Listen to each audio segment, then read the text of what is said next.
Hello, Ate Ami. Magandang hapon. Ano ba yung dala mo? Nami? Para kanino?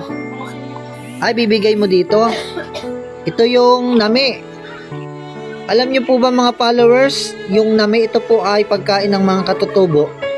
Pero ito po ay pwede rin naman para sa mga Tagalog, kaya binibigyan ako ni Ate Ami ng nami kasi masarap po ito.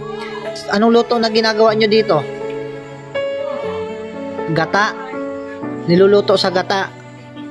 Ano yung pinapaigahan? Masarap po ito pag ito ay niluto sa gata, itong nami.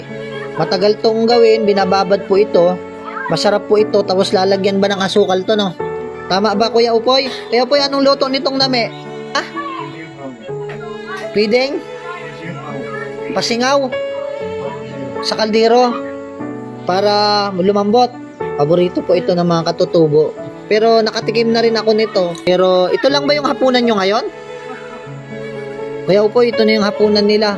Di ito na rin ang hapunan natin. Ito na rin. Ay sige, ito na lang yung hapunan natin. Ay di, salamat Ate Ami ha. Di akin na lang tong lalagyan. Ay hindi. Kala ko, akin na lang. Ay sige, sasaling ko na lang ha.